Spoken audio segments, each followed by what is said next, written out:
بسم الله الرحمن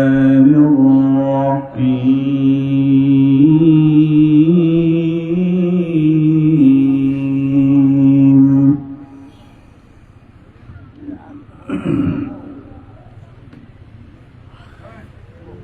يا أيها الذين آمنوا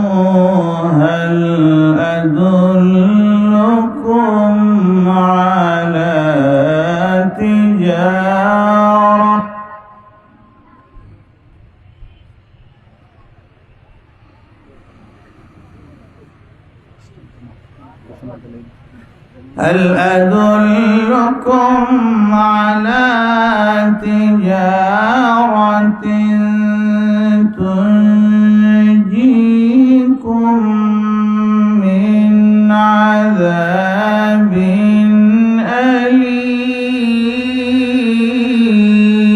أليم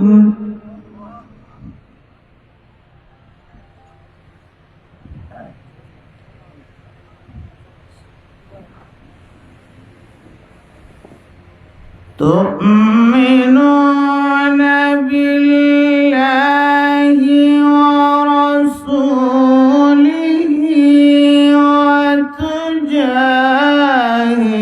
وتجاهدون في سبيل الله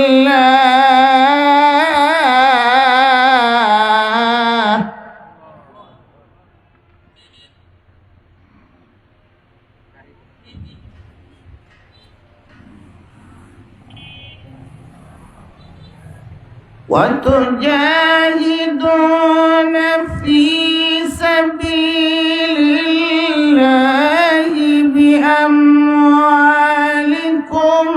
وأنفسكم ذلكم خير لكم إن كنتم تعلمون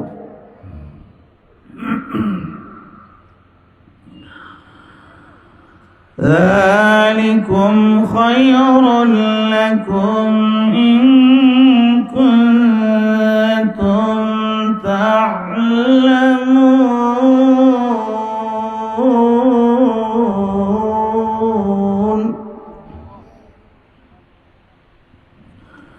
يغفر لكم ذنوبكم ويدخلكم جنات تجري من تحتها الأنهار ومساكن طيبة في جنات عدن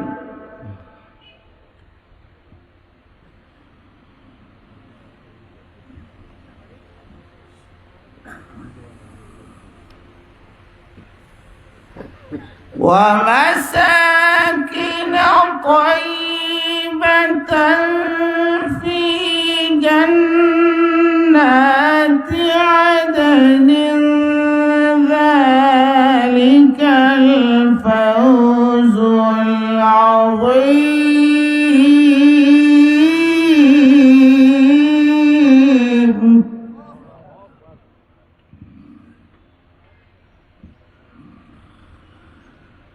وأخرى تحبونها نصر من الله وفتح قريب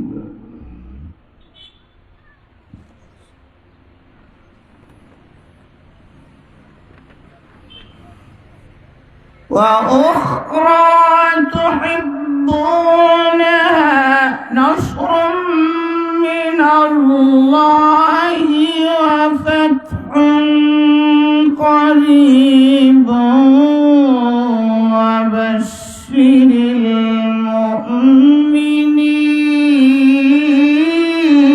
المؤمنين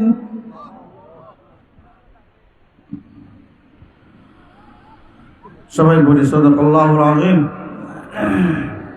5টার সময় নামাজ হবে।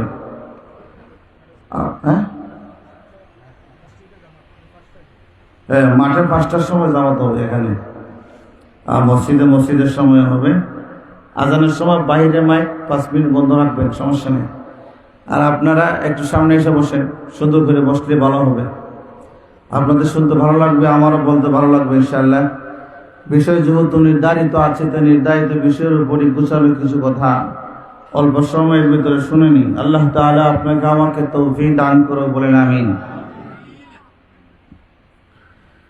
কোরআন কারীমে সূরাতুস সাফ থেকে 4খানা আয়াতে কারিমা তেলাওয়াত করলাম। আল্লাহ রাব্বুল আলামিন এই 4খানা আয়াতে মুমিনদেরকে আল্লাহর সাথে, আল্লাহ তাআলার সাথে মুমিনরা যেন ব্যবসা করেন, ব্যবসার দিকে আল্লাহ তাআলা আহ্বান করছেন। মুমিনরা যেন আল্লাহর সাথে ব্যবসা করেন, এই ব্যবসার দিকে আল্লাহ সুবহানাহু ওয়া তাআলা আহ্বান করছেন। তাফসীরে মাযহারিতে এইভাবে উল্লেখ আছে, আয়াতে কারিমাগুলি নাজিল হওয়ার পরে আল্লাহর পয়গম্বর যখন আয়াতগুলি তেলাওয়াত করছেন, সাহাবায়ে কেরাম একে অন্যকে প্রশ্ন করতে লাগলেন, আইয়ুত তিজারা, এটা কোন ব্যবসা, যেই ব্যবসা জাহান্নামের আগুন থেকে মুক্তি দিবে। এই ব্যবসা সম্পর্কে যদি জানতাম তাহলে আমরা জানমাল দিয়ে ব্যবসা করতাম, বলুন না মারহাবা। ফের সাহাবায়ে কেরাম একে অন্যের সাথে এই মশওয়ারা করে নবীকে জিজ্ঞেস করতে যাবেন, ইয়া রাসূলুল্লাহ, ইয়া হাবিবাল্লাহ, আপনি বলুন এটা কোন ব্যবসা। নবীজির কাছে সাহাবায়ে কেরাম যাওয়ার আগে আগেই 2 নম্বর আয়াত কানা আল্লাহ নাজিল করে জানাই দিলেন, এটা হলো সেই ব্যবসা, মুমিন তার জান মাল দিয়ে আমার সাথে করবে, আমি তাদেরকে একটা একটা তাজা ইনটেক জান্নাত দান করব। সুবহানাল্লাহ, জোরে বলা যায় না সুবহানাল্লাহ। তাহলে আপনার আমার আল্লাহর সাথে ব্যবসা মোবাইল দিয়া, কম্পিউটার দিয়া, না জানমাল দিয়া? জোরে বলতে হবে। আপনার আমার ব্যবসা, মুমিনের ব্যবসা আল্লাহর সাথে রাজনীতি দিয়ে নয়, টেন্ডারবাজি দিয়ে নয়, গুন্ডামি দিয়ে নয়, মস্তানি দিয়ে নয়, হারাম সম্পদের শক্তি উপার্জনের মাধ্যমে নয়, হারাম জবানের কথা দ্বারা নয়। মুমিন তার জান মাল দিয়ে আল্লাহর সাথে ব্যবসা করবে, যেই ব্যবসায় আল্লাহ পাক চিরস্থায়ীভাবে ফলাফল স্বরূপ জাহান্নাম থেকে মুক্তি দিবেন, চিরসুখের জায়গা জান্নাত দান করবেন। সকলে বলি আলহামদুলিল্লাহ। তাফসীরে মাযহারিতে এরকম বক্তব্য এসেছে। তাফসীরে কুরতুবীতে আরো চমৎকার করে এখানে হাদিস বর্ণনা হয়েছে। নবীজির সাহাবী ওসমান ইবনে মাযউন রাদিয়াল্লাহু তাআলা আনহু নবীজির সামনে গিয়ে বললেন, ইয়া রাসূলুল্লাহ, আপনি কোন ব্যবসার কথা বললেন যেই ব্যবসা জাহান্নামের আগুন থেকে মুক্তি দিবে? নবী, আপনার সামনে আমি প্রতিজ্ঞা করছি, আপনি অনুমতি দিলে তালাক্তু খাওলা, আমি আমার স্ত্রীকে তালাক দিয়ে দিব, সংসার ছেড়ে দিব, সংসার বিরাগী হয়ে যাব, রোজা একটানা রাখবো, ইফতার করব না, জিহাদ চালাই যাইব, জিহাদ কোনোদিন ছাড়ব না। আল্লাহর পয়গম্বর বললেন, লা রুহবানিয়াতা ফিল ইসলাম, না সন্ন্যাসী বনা, এ লালন মার্কা ইসলাম, ওই যে লালন শাহ, এলে কাপড় টাপড় নাই, বেড়া বেড়ে একসাথে ঘুরে, এরা বলে আল্লাহর ভাব দেখায়, বলে নাউজুবিল্লাহ, বলে উলঙ্গ হয়ে বেড়া বেড়ি একসাথে নাচে, লালন শাহ এরকম সংসার বিরাগী। আপনারা হয়তো জানেন না এই ঘটনাগুলি। লালনের অনেক মুরিদরা কিন্তু বিয়ে শাদী করে, কিন্তু ওরা স্বামী স্ত্রীর মিলন করে না। নাউজুবিল্লাহ বলেন, জোরা বলে নাউজুবিল্লাহ। কেন তারা বিয়ে করে? যে একজন মানুষের সহযোগী হিসাবে একজন নারী দরকার, একজন নারীরও পুরুষ দরকার, কিন্তু তারা বাচ্চা কাচ্চা নেবে না কেন? তারা নিজেদেরকে সংসার বিরাগী হিসাবে প্রতিষ্ঠা করতে চায়। বিয়ে করবে ঠিক, সন্তান নেবে না, পৃথিবীর মধ্যে ওদের সংসার করবে না, পৃথিবীতে জামালা করবে না, সবকিছু তার আল্লাহর কাছে জান্নাত চায়। মুসলমান জবাব দেন, উলঙ্গ বেহায়াপনার নামে, সংসার বিরামের নামে ধান্দাবাজি করে জান্নাত পাওয়া যাইব না জাহান্নাম পাওয়া যাবে? জোরে বলুন। এই জন্য একটু ইতিহাস আমরা যারা পড়াশোনা করি, পড়াশোনা করার চেষ্টা করব। লালন শাহের মাজারে ওখানে অনেক বিদেশি মহিলারাও আছে। জার্মানির মহিলারা এসে কলিমা পড়ে মুসলমান হয়ে লালনের আদর্শে আদর্শিত হয়েছেন, লালনের চিন্তাধারায় চিন্তিত হয়েছেন, বিয়ে করেছেন, সন্তান নেয় না। ওই যে তারা সংসার বিরাগী, তারা আল্লাহওয়ালা। নাউজুবিল্লাহ কোন নাউজুবিল্লাহ কোন এরা আল্লাহওয়ালা না শয়তানওয়ালা? আল্লাহর পয়গম্বর আলাইহিস সালাতু ওয়াস সালাম ওসমান ইবনে মাযউন রাদিয়াল্লাহু তাআলা আনহুকে ডেকে ডেকে বললেন, ইয়া ওসমান, লা রুহবানিয়াতা ফিল ইসলাম, ইসলামের মধ্যে সংসার বিরাগী বলতে কিছু নাই। বৈরাগী বাজার মতুন না, এই বাজারের নাম কি? এই বৈরাগ্য বলা ইসলামে নাই, সংসার পরিত্যাগ করা ইসলামে নাই।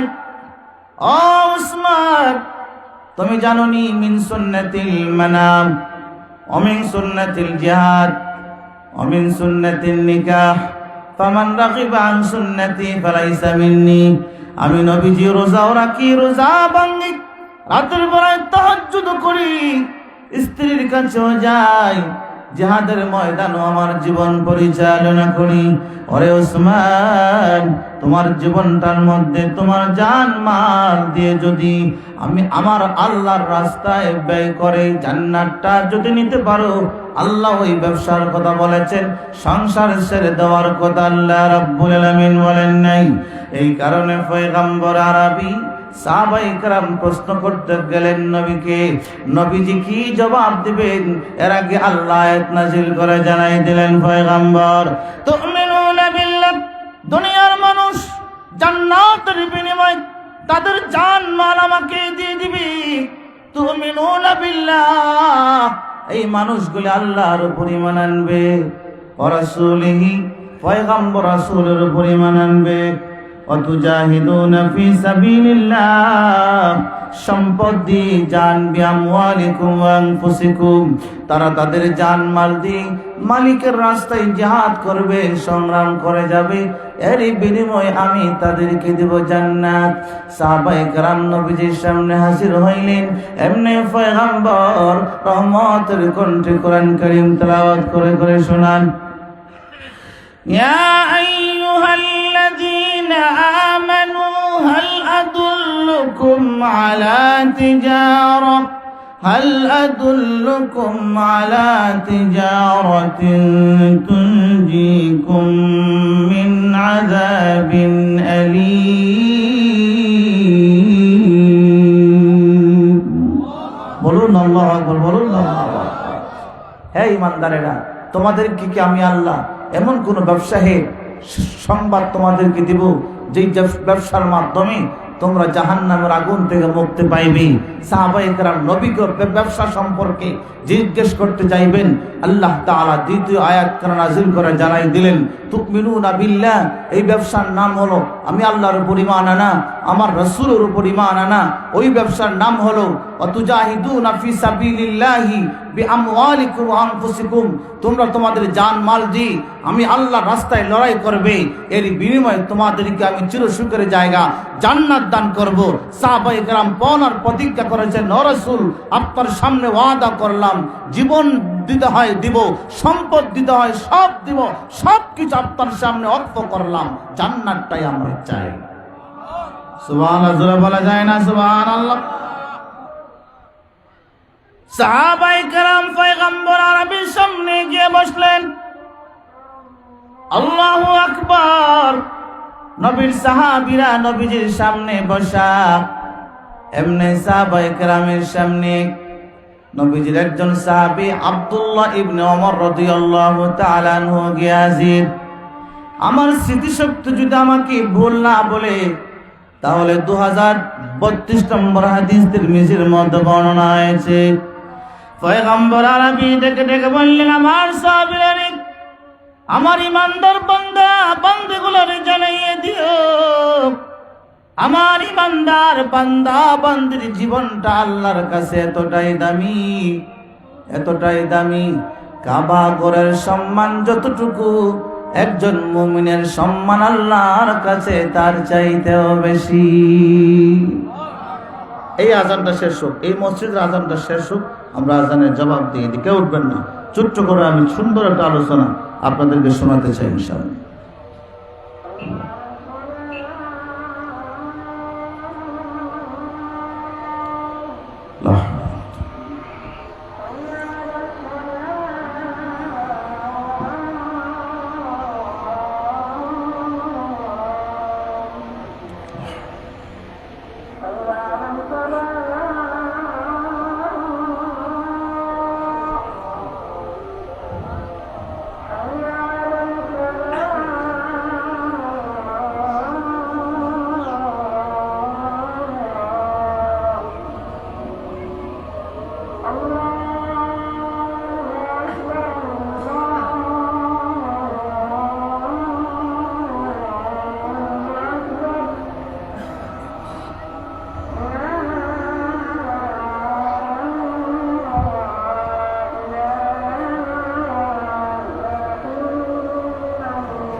মনোযোগ দিয়ে কথাগুলি শোনা চাই। মুমিনের জানমালের বিনিময়ে আল্লাহ জাহান্নাম থেকে মুক্তি দিবেন। তাহলে একজন মুমিনের জানের দাম কত, জীবনের দাম কত? আল্লাহর পয়গম্বর বলেন বাইতুল্লাহ কাবার চাইতেও মুমিনের ঈমান আর জানমালের দাম আরো বেশি। সুবহানাল্লাহ বলো। হাদিসটা একটু শুনি। নাজরা আব্দুল্লাহ ইবনে ওমর রাদিয়াল্লাহু তাআলা আনহু ইলাল কাবাতি আও ইলাল বাইতিল আতীক। আব্দুল্লাহ ইবনে ওমর রাদিয়াল্লাহু তাআলা আনহু কাবা ঘরের দিকে তাকাইয়া কাবা ঘরকে ডাক দিলেন, ইয়া আইয়ুহাল কাবা, হে কাবা, মা আযমাকি ওয়া মা আযমা হুরমাতাক। ওরে কাবা, তোমার মর্যাদা কতটা না বেশি। সারা দুনিয়ার মুসলমান তোমার দিকে দৌড়াইয়া পাগলের মতে তুমি কাবার দরবারে হাজির হয়। এবার আব্দুল্লাহ ইবনে ওমর এমনি নিজে নিজে কাবাকে সম্বোধন করে ডেকে ডেকে বলেন, ওরে কাবা, তোমার মর্যাদা যতই বেশি হোক না কেন, আযমু হুরমাতুল মুমিনি খায়রাম মিনকা। ওরে আল্লাহর ঘর কাবা, তুমি শুনো, আল্লাহ রাব্বুল আলামিনের কাছে তুমি কাবার চাইতেও কোটি গুণ বেশি একজন মুমিনের জীবনের দাম আল্লাহর কাছে। বলুন না সুবহানাল্লাহ, জোরে বলুন না সুবহানাল্লাহ। তাহলে আপনার আমার মুমিনের জীবনের দাম যদি কাবার চাইতে বেশি হয়, বলুন ইমানদারের জীবনের দাম কম না বেশি? 2 নম্বর, একই কিতাবের হাদিস 2038 নম্বর হাদিসের বিবরণ এই তিরমিজির মধ্যে বর্ণনা হয়েছে। আল্লাহু আকবার। নবীজি সাহাবী আন উসামা ইবনে শারীক রাদিয়াল্লাহু তাআলা আনহু থেকে রওয়ায়াত, আল্লাহর নবীজি সাহাবী নবীজির সামনে দাঁড়িয়ে গিয়ে বসলেন, দাঁড়িয়ে থাকলেন, প্রশ্ন করলেন, ইয়া রাসূলুল্লাহ, একটা জিনিস তো আমার জানার আছে, কি বলো? ক্বালা উসামা ইবনে শারীক রাদিয়াল্লাহু তাআলা আনহু, ইয়া রাসূলুল্লাহ, ইয়া হাবিবাল্লাহ, আলা নাতাদাওয়া, আমরা কি ওষুধ ব্যবহার করব না? অসুস্থ হলে কি আমরা মেডিসিন ব্যবহার করব না নাকি? আল্লাহর নবীজি বললেন, কেন নয়, তাতাদাওয়া, তোমরা মেডিসিন ব্যবহার করবা, রোগ থেকে সুস্থতার মাধ্যম তোমরা ব্যবহার করবা, রোগ থেকে তোমরা সুস্থ হয়ে ওঠার চেষ্টা তোমরা কেন করবা না? পয়গম্বর আরবি বলেন, লাম ইয়াদুল্লাহু সুবহানাহু ওয়া তাআলা দাআন ইল্লা ওয়াদাআলাহু দাআ। আল্লাহ রাব্বুল আলামিন এমন কোন বেমার দেননি যেই বেমারের কোন মেডিসিনও আল্লাহ দেন নাই। বলেন না সুবহানাল্লাহ। কেন হাদিস দ্বারা আপনাদের সামনে বুঝাইলাম? আল্লাহর পয়গম্বর আলাইহিস সালাতু ওয়াস সালাম জানাই দিলেন, সাহাবীরা রে, আমার উম্মতগুলারে জানাই দিও, আমার উম্মতগুলা যেন বিনা চিকিৎসায় যেন কেউ মরে না যায়, চিকিৎসা করে যেন সুস্থ থাকে। সুস্থ মুমিনের জীবনে জিহাদ হবে, সম্পদ দ্বারা আল্লাহর রাস্তায় লড়াই হবে।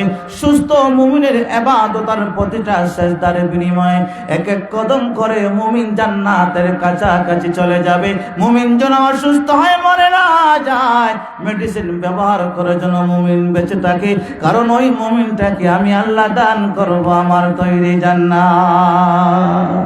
বলুন না সুবহানাল্লাহ, বলুন না সুবহানাল্লাহ। জবাব দে মুসলমান, মুমিনের ঈমান আমল জানমালের দাম কম না বেশি? 3 নম্বর দলিল, আল্লাহ রাব্বুল আলামিন সূরাতুল বাকারা 173 নম্বর আয়াতের মধ্যে বলেন, إنما حرم عليكم الميتة والدم ولحم الخنزير وما أهل به لغير الله।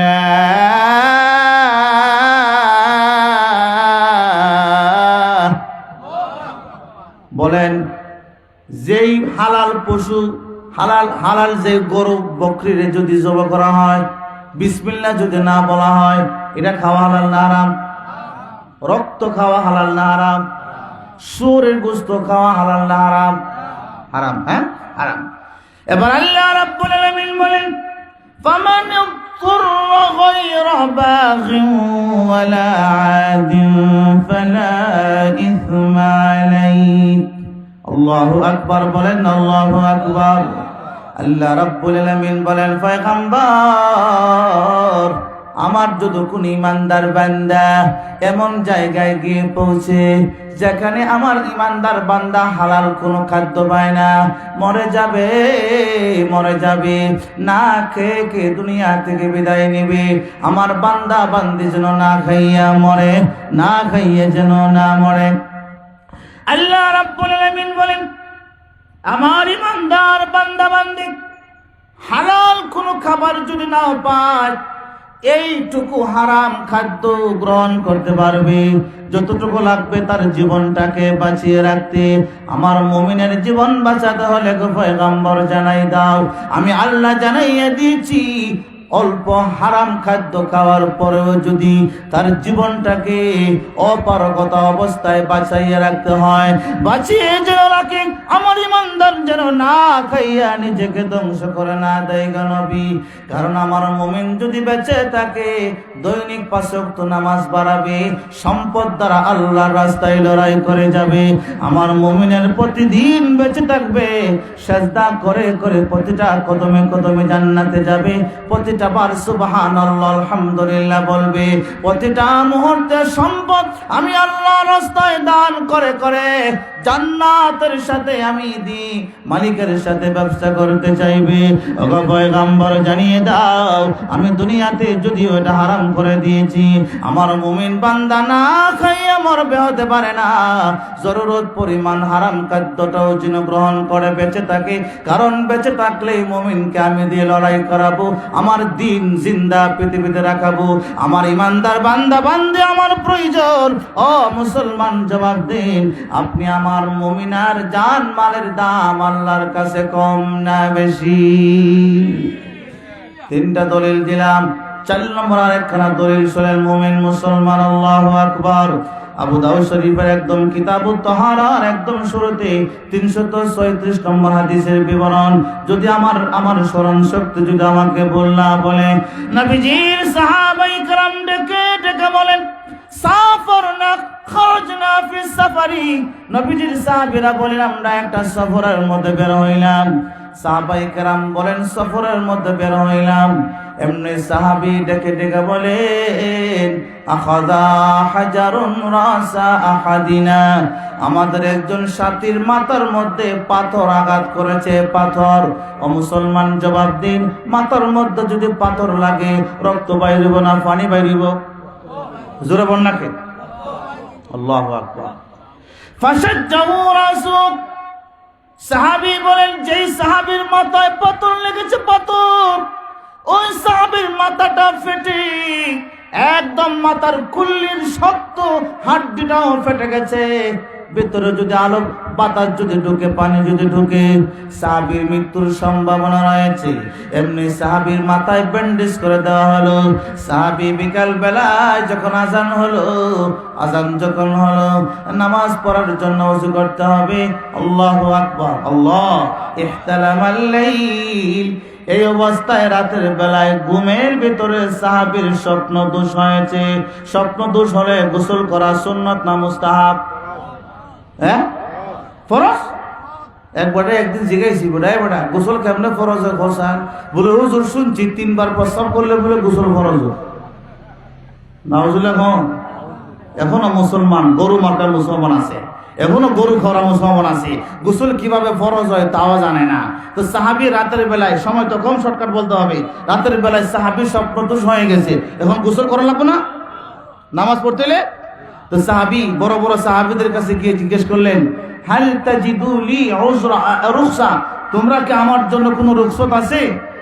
আন আস্তামিলাল মা, পানি ব্যবহার করার ব্যাপারে তোমরা কি আমার রুখসত দিবা? আমার তো মাথার খুল্লি ফেটে গেছে, ভিতরে পানি ঢুকবে, আমার তো জীবন একদম খারাপ হয়ে যাবে। সাহাবায়ে কেরাম বললেন, লাম নাজিদ আলাইকা রুখসা ওয়া আনতা তাকদিরু আলাল মা, তুমি পানি ব্যবহার করতে পারবা, তুমি কেমন করে তোমাকে অনুমতি দিব? গোসল ফরজ হয়েছে তোমার, আমরা তোমাকে অনুমতি দিতে পারবো না। এবার বলেন, সাহাবীর যদি জীবন যায় মরেও যদি যান, গোসল করে নামাজ পড়বেন না আমরার মতো ধোঁকাবাজি করবেন? জোরে বলেন না কে? আমার বইরাকে বাজারের মুমিন মুসলমান, এমনি নবীর সাহাবায়ে কেরামের ফতোয়া জানার পরে গোসল করে ফেললেন, নামাজটা আদায় করলেন। মুসলমান, ব্রেইনের ভিতরে পানি ঢুকেছে, মাতা নামাজ পড়ে সাহাবী দুনিয়া থেকে বিদায় নিয়েছেন। বলেন না ইন্না লিল্লাহ। জীবিত সাহাবায়ে কেরাম পেরেশানির মধ্যে পড়ে গেলেন। নবীর সাহাবী পানি ব্যবহার করার কারণে দুনিয়া থেকে বিদায় নিতে হয়েছে, নবীজির কাছে তাড়াতাড়ি যাওয়া উচিত। সাহাবায়ে কেরাম দৌড় মারলেন নবীজির দরবারে মদিনাতুল মুনাওয়ারায়। নবীজির কাছে প্রশ্ন করলেন, পয়গম্বর এরকম করে আমাদের কাছে ফতোয়া চেয়েছে, আমরা ফতোয়া দিয়েছি এরকম করে, আপনারা মান নবীজি চোখ দ্বারা পানি ছেড়ে সাহাবায়ে কেরামকে অভিশাপ দিয়েছে। মান কাতালুহু কাতালাহুমুল্লাহ, কাতালুহু কাতালাহুমুল্লাহ, কাতালুহু কাতালাহুমুল্লাহ। আমার সাহাবীরে যারা হত্যা করেছে, আল্লাহ যেন তাদেরকে মেরে ফেলে। বলেন না নাউযুবিল্লাহ। বলুন, নবীর কি উদ্দেশ্য? সাহাবায়ে কেরাম আল্লাহ মারিলে না নবীজি রাগ প্রকাশ করছেন? কি প্রকাশ করছেন? কাতালু কাতালাহুমুল্লাহ, যারা আমার সাহাবীকে মেরে দিয়েছ, আল্লাহ যেন তাদেরকে মেরে ফেলে। সাহাবায়ে কেরাম চোখ দ্বারা পানি ছেড়ে কাঁদেন। নবী আবার কাঁদেন। সাহাবায়ে কেরাম প্রশ্ন করলেন, নবী আমরা তো ফতোয়া জানি না, নামাজ রক্ত চলে যাচ্ছে, আপনার সাহাবীকে কি আমরা নামাজ পড়াবো নাকি নবী আপনি বলেন? আপনার আমার পয়গম্বর বললেন, সাহাবীরা রে, জানো না তোমরা আমার কাছে দুর্মানি কেন আসলে না? তোমরা কি জানো না আমার যে উম্মতের ওজর থাকবে, জরুরত থাকবে, চিকিৎসা বিজ্ঞান যখন বলবে এই লোকটা পানি ব্যবহার করতে পারবে না, ফালাইহি আয়াতাতাম্মা ইয়াকফিহি, আমার উম্মতের জন্য তায়াম্মুম করাটা যথেষ্ট হয়ে যাবে। ফরজ গোসল হলেও পানি ব্যবহার করলে যদি মৃত্যুর সম্ভাবনা থাকে, ফরজ গোসল অবস্থায় তায়াম্মুম করে নামাজ আদায় করতে হবে। আল্লাহর পয়গম্বর জানালেন, একটা আমার মুমিন উম্মত সামান্য পানি ব্যবহার করার কারণে যদি মারা যায়, মরার দরকার নাই। আল্লাহ বলেছেন, আমার মুমিনের জান মাল আমি মালিকের কাছে বেশি দামি, এর বিনিময়ে আমি জান্নাত দেব। আমার পয়গম্বর উজরের হালতে পানি ব্যবহার না করে তায়াম্মুমের অনুমতি দিয়ে দিন। মুমিন তায়াম্মুম করে এক একটা সিজদা দিবে, জান্নাতের দুজন কাছাকাছি চলে যাবে। মুমিনকে আমি আল্লাহ চমৎকার ভালোবাসি। জোরে বলুন সুবহানাল্লাহ। মুসলমানের আওয়াজ দিয়ে বলেন না সুবহানাল্লাহ। সময় কম, 5 নম্বর দলিলটা শুনেন। আপনার আমার ঈমান আমল আর জানমালের দাম মালিকের কাছে কত বেশি। আগে কোন আল্লাহু আকবার। সূরাতুন নাহলে 100 কত নম্বর? 6 নম্বর আয়াত। হ্যাঁ, মান কাফারা বিল্লাহি মিন বাদি ঈমানিহি ইল্লা মান উকরিহা ওয়া কলবুহু মুতমাইন্নুন বিল ঈমান ওয়ালাকিন মান শারাহা বিল কুফরি সাদরান فعليهم غضب من الله ولهم عذاب عظيم।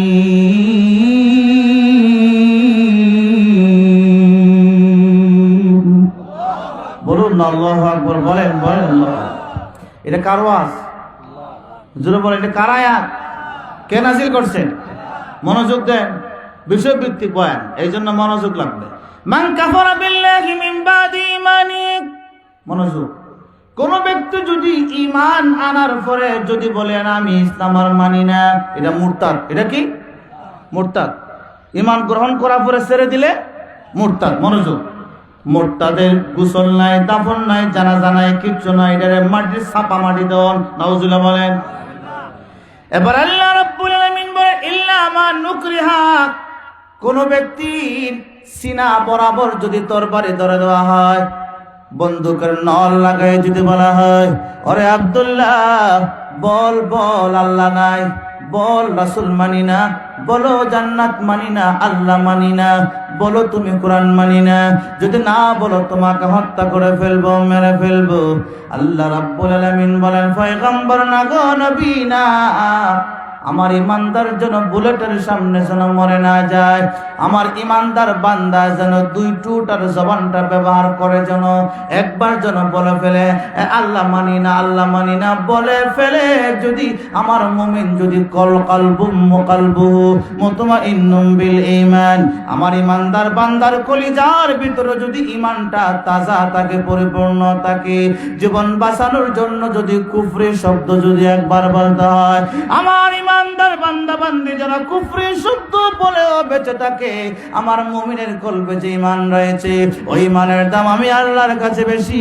ইমানদার আমার বান্দা বান্দি যতদিন জীবিত থাকবে, আসমান সাতটা নিজ নিজ জায়গায় দাঁড়িয়ে থাকবে, আমার ইমানদার বান্দা বান্দি যতদিন থাকবে, 60টা জমিন জীবন একভাবে সবগুলি ঠিক জায়গায় দাঁড়িয়ে থাকবে। দুনিয়ার সমস্ত নাজ ও নিয়ামত, সমস্ত সিস্টেমগুলি ঠিক ঠিকভাবে অর্গানগুলি দুনিয়াতে পরিচালিত হবে আমার মুমিনের ঈমানের চর্চা থাকার কারণে। মুসলমান জবাব দেন, আল্লাহ যদি অপারগত অবস্থায় জীবন বাঁচানোর জন্য জবানে কুফরি শব্দ বলে দেওয়ার সুযোগ দিয়া ঈমানদারকে বেঁচে থাকার সুযোগ দিয়েছেন, বলেন না মুসলমান বলেন, ঈমানদারের জীবন আর ঈমান আমলের দাম আল্লাহর কাছে কম না বেশি? জোরা বলেন, জোরা বলেন, জোরা বলেন। এবার আল্লাহ বলেন কিন্তু যদি কোনো মানুষ সত্যিকার ভাবে আমি আল্লাহকে অস্বীকার করে, গাদাবুম মিনাল্লাহ, সে মুরতাদ, তার উপর আমার গজব আছে, পরকালে কঠিন জাহান্নামের শাস্তি রয়েছে। হুজুরের হালতে এমনি বুলেটের সামনে দাঁড়িয়ে তোরা মরে ফেলবো, বল আল্লাহ নাই, এরকম অবস্থায় মাহুজুরের হালতে এরকম কলিমা আপনি ব্যবহার করতে পারবো জীবন বাঁচানোর জন্য। কেন? মুমিন যদি বেঁচে থাকে, কলিমা বেঁচে থাকবে, কোরআন বেঁচে থাকবে, 7 আসমান 7 জমিন থাকবে। বলেন মুসলমান, পৃথিবীতে ইমানদার থাকার দরকার আছে না নাই? কয়টা দলিল দিলাম? কয়টা? 5টা। সময় তো নাই, ছোট্ট করার একটা দিয়ে আমার আয়াতের একটা শানান নজুল অনুযায়ী একখানা ঘটনা বলে বয়ানের ইতি টানতে হবে। 6 নম্বর যে দলিলটা দিতেছে, আল্লাহু আকবার, নবীজির সাহাবায়ে কেরাম নবীজির সামনে গিয়ে হাজির। এমনি তিরমিজি শরীফের 1392 98 এরকম হাদিসের বর্ণনা আছে। আল্লাহ এই পয়গম্বর আরবির সামনে সাহাবায়ে কেরাম গিয়ে বসা। সাহাবায়ে কেরাম প্রশ্ন করলেন, পয়গম্বর আপনি বলুন মুমিনের ঈমান আমল, মুমিনের জানমালের দাম কত? আল্লাহর পয়গম্বর আলাইহিস সালাতু ওয়াস সালাম বলছেন, তোমাদেরকে কেমন করে মুমিনের ঈমান আমলের দামের কথা বুঝাবো? আল্লাহর পয়গম্বর আলাইহিস সালাতু ওয়াস সালাম বলেন, মুমিন যখন ঈমান নিয়ে একটা কদম সামনের দিকে আগায়, গোটা পৃথিবীটা 1 বছরের হায়াত পায়। সুবহানাল্লাহ জোরে বলা যায় না? সুবহানাল্লাহ জোরে বলা যায় না?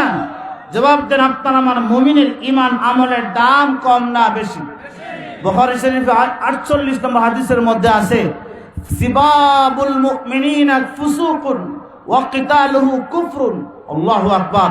নবীজির একজন ঈমানদার বান্দাকে গালি দেওয়া হারাম, আর একজন মুমিনকে হত্যা করা কুফরি, কুফরি, কুফরি।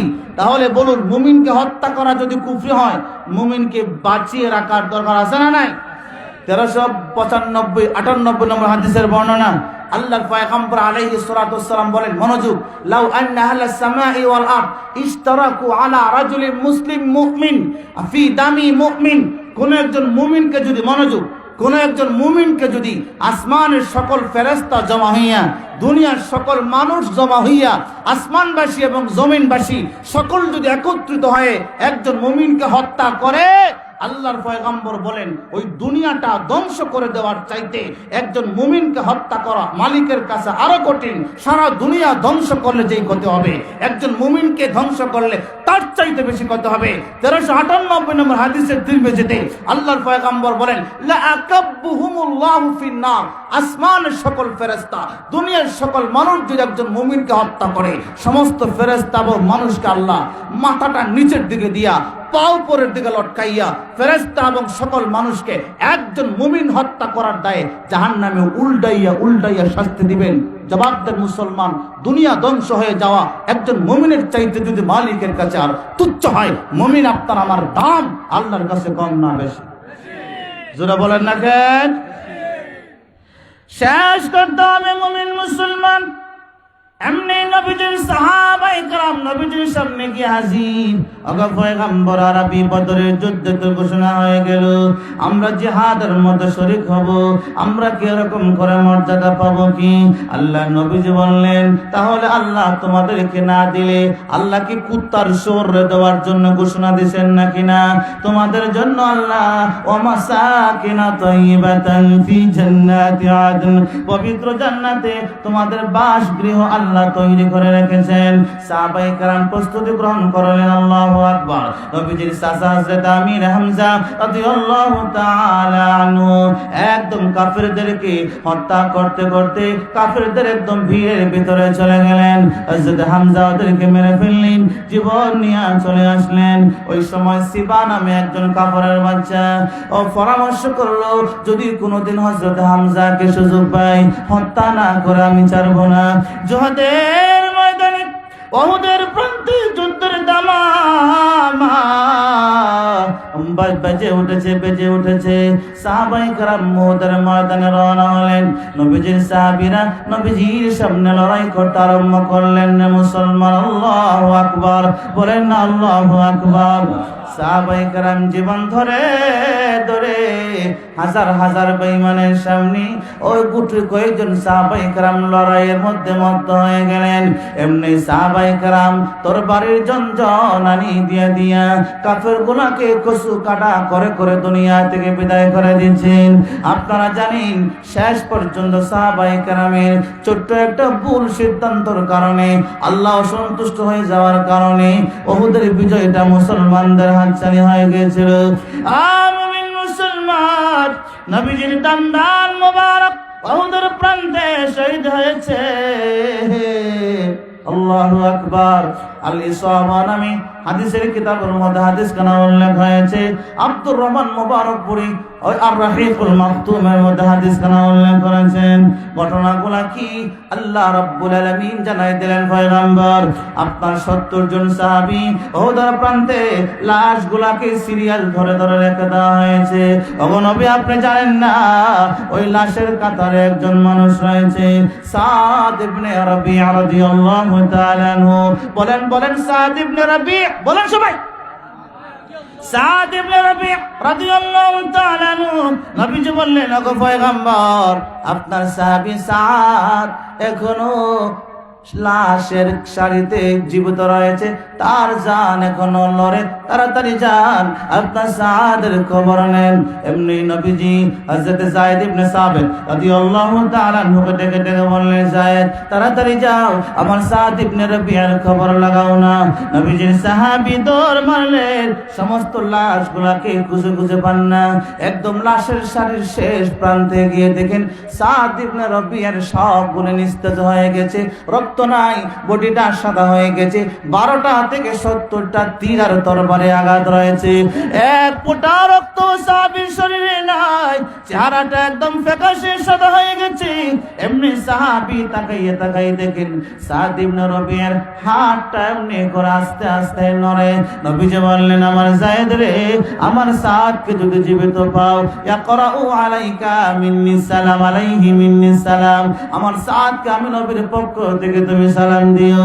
এমনি সাদের কানে কানে গিয়ে বললেন, ওরে সাদ উঠো, তোমাকে নবী সালাম দিয়েছেন।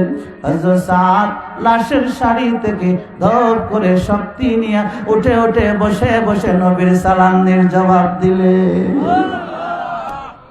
শক্তি ফিরে পেয়েছে, নবীজির সালাম হযরত সাদের কানে কানে পৌঁছে দেওয়া হলো। দাঁড়িয়ে গেলেন, বসে গেলেন। হযরত যায়েদ ইবনে সাবিত দেখলেন বেঁচে থাকার কোনো লক্ষণ নাই। ওগো সাদ, নবী আমারে পাঠাইছেন তোমাকে জিজ্ঞেস করার জন্য, মা খবরুকাল আন, এই অবস্থায় তোমার খবর কি, তোমার হালত কি জিজ্ঞেস করতে বলেছেন। হযরত যায়েদ ইবনে সাবিত বললেন, বলো তোমার অবস্থা কি বলো। তখন হযরত সাদ ইবনে রাবি'a ডেকে বলেন, যায়েদ রে, আমার নবীরে জানাই দিও এই মুহূর্তে আমি তরবারির আঘাতে জাজরা হয়ে যাওয়ার পরেও আমার নাকে আমি যেন জান্নাতের সুঘ্রাণ টেনে টেনে আমার নাকে জান্নাতের বাতাস। জোরে বলেন না মুসলমান, জোরে বলেন না সুবহানাল্লাহ। এই সাহাবীদের সম্পর্কে আয়াত কান আল্লাহ প্রশংসা করে বলেছেন। এমনি নবী আহত হইয়া সাহাবায়ে কেরামের মাধ্যমে গর্তের ভিতরে নবীজি আশ্রয় নিয়েছেন।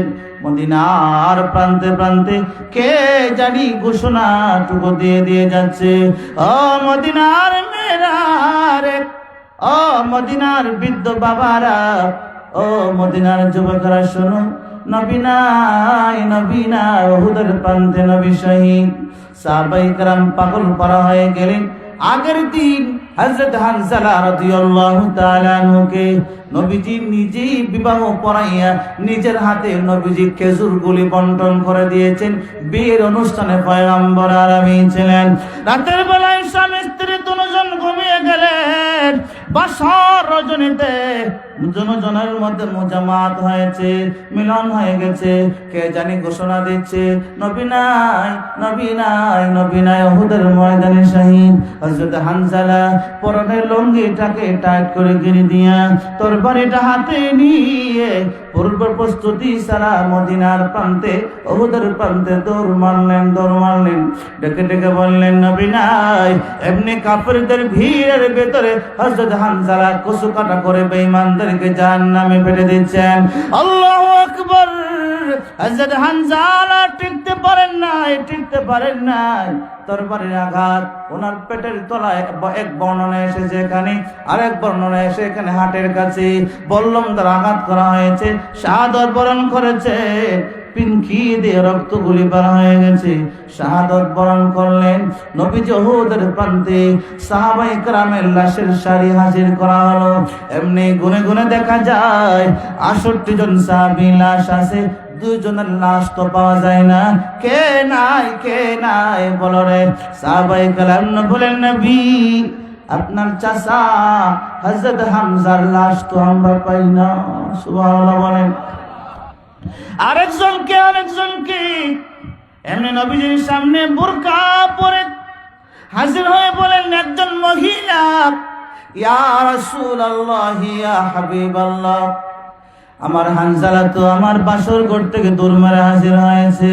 গোসল করার জন্য আমি সাহস করে বলতে পারি নাই কেন নবী, আমার হানজালাকে দেখি না কেন। হযরতের স্ত্রী জিহাদের ময়দানে হাজির হয়েছেন মাত্র।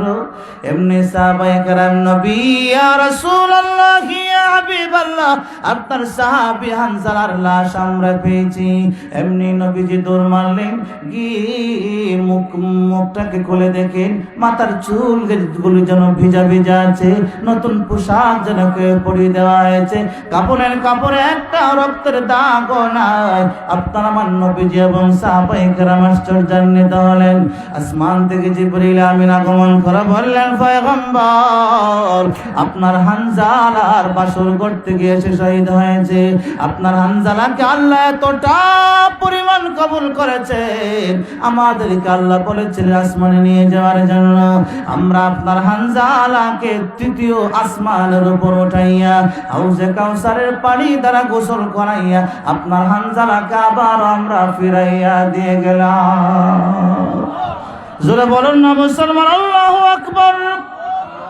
মুসলমান বলুন, আল্লাহর রাস্তায় মুমিনের জান মাল দিয়ে লড়াই করার দরকার আছে না নাই? নবীজির সাহাবী, নবীজির চাচা যান আমির হামজা রাদিয়াল্লাহু তাআলা আনহু, উনিও বীরের বেশে লড়াই করতে লাগলেন। এমনি ওই যে বলছিলাম সিবা নামে একজন কাফির বদরের প্রান্তে প্রতিজ্ঞা করছিল হযরত হামজাকে যেটাই পাইবে সেটাই যেন তাকে হত্যা করে দেওয়া হয়। হযরত ওয়াহশী রাদিয়াল্লাহু তাআলা আনহু মুসলমান হওয়ার আগে ওনাকে বলছিল তোমাকে আমি মুক্ত করে দেব হামজাকে যদি হত্যা করতে পারো। হযরত ওয়াহশী বলেন, বুখারী শরীফের লম্বা হাদিসের বিবরণে ভাবে এসেছে, হযরত ওয়াহশী বলেন ইনদাল হিজারা, আমি পাথরের নিচে লুকিয়ে লুকিয়ে বসেছিলাম, যখনই সুযোগ পাবো হামজাকে আমি হত্যা করব। এমনি ওয়াহশী জোরে জোরে পাথর মেরে হযরত হামজার মাথায় আঘাত করেছেন। হযরত হামজা রাদিয়াল্লাহু তাআলা আনহু জমিনে পড়ে গেলেন, নিস্তেজ হয়ে গেলেন, বডিটা নিস্তেজ হয়ে গেল। ও মুসলমান, হযরত হামজা জমিনে পড়ে যাওয়ার পরও তরবারি লইয়া এমনি এমনি বাউ করছেন মেরে দেওয়ার জন্য। বলেন না আল্লাহু আকবার। হযরত ওয়াহশী বলেন হামজা জমিনে পড়ে যাওয়ার পরেও তরবারি দিয়ে আমাদের উপর আঘাত করার চেষ্টা করেছেন। এরকম বীর মুজাহিদ আমি ওয়াহশীর চোখে কম দেখেছি। আল্লাহ হিন্দ আল্লাহ হিন্দকে ওই যে আবু সুফিয়ান ইবনে হারবের স্ত্রী হিন্দ, আল্লাহর বান্দি চরম তখনও মুসলমান হন নাই। 8ম হিজরতে মক্কা বিজয়ের পরে হিন্দ মুসলমান হয়েছেন। বলেন না আলহামদুলিল্লাহ। ওই হিন্দ নামে রমণী হযরত হামজার বুকের উপর উঠি, হযরত হামজার বুকের উপর বসে বসে হযরত হামজার চেহারায় অপমানজনক আঘাত করেছে রে মুসলমান। হযরত হামজার পেটের নাড়ি ভরে বের হয়ে গেছে, কলিজাটা বের করে হিন্দ কলিজাগুলি চিবিয়ে চিবিয়ে টুকরো করে করে গোস্তটুকু কলিজাটুকু চিবিয়ে চিবিয়ে খাওয়ার চেষ্টা করেছে। ও মুসলমান বলুন সাইয়্যিদুশ শুহাদা হযরত হামজা যেই জীবনটা ইসলামের জন্য দিয়ে গেলেন, হযরত হামজা যেই জীবনটা ইসলামের জন্য দিয়ে গেলেন, হযরত সাদ ইবনে রবি ইসলামের জন্য জীবনটা দিয়ে গেলেন। ও মুসলমান জবাব দেন, ইসলামটাকে পৃথিবীতে রাখতে হলে আপনি আমিও জীবন মাল দিয়ে মালিকের পথে লড়াই করার সংগ্রাম করার দরকার আছে না? ও মুসলমান জবাব দিন, মুমিনের ঈমান আমল জান মালের দাম কম না বেশি? কে দিয়েছেন কে দিয়েছেন কে দিয়েছেন? শেষ। ইন্নাল্লাহা ইশতারা মিনাল মুমিনিনা আনফুসাহুম ওয়া আমওয়ালাহুম বিআন্না লাহুমুল জান্নাহ। কেউ উঠবেন না, 5টা নামাজ সময় দেওয়া হবে। يقاتلون في سبيل الله فيقتلون ويقتلون وعدا عليه حقا في التوراة والإنجيل والقرآن।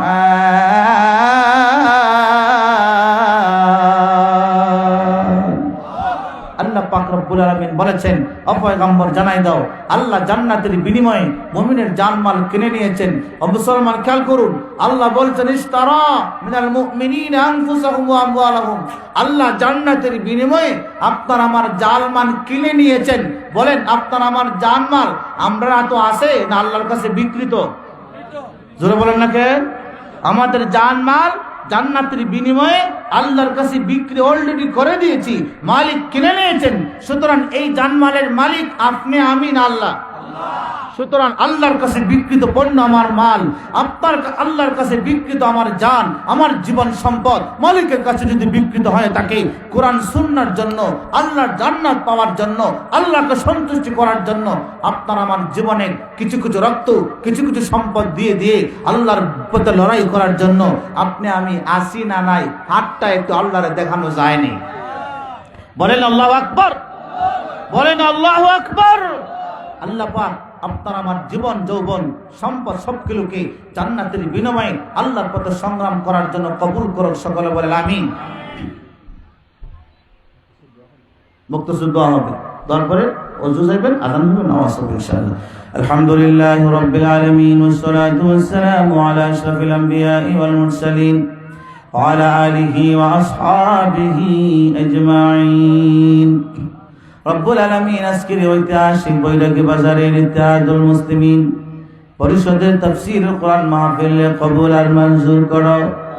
রব্বুল আলামিন উলামায়ে কেরাম আসছেন, সামনেও আসবেন, প্রত্যেকে নিজেদের বিষয়ের উপরে কথাগুলো বলে যাচ্ছে, ওই অনুযায়ী আমাদের সকলকে জীবন গঠনের তৌফিক দান করে দাও রব্বুল আলামিন। কঠিন একটা সাবজেক্টের উপরে কিছু কথা বলে ফেললাম। আল্লাহ আপনার রাস্তায় জীবন দেওয়া, সম্পদ দেওয়ার কত কঠিন। আল্লাহ আপনার রাস্তায় জীবন আর সম্পদ দিয়ে লড়াইয়ের তৌফিক দান করুন রব্বুল আলামিন।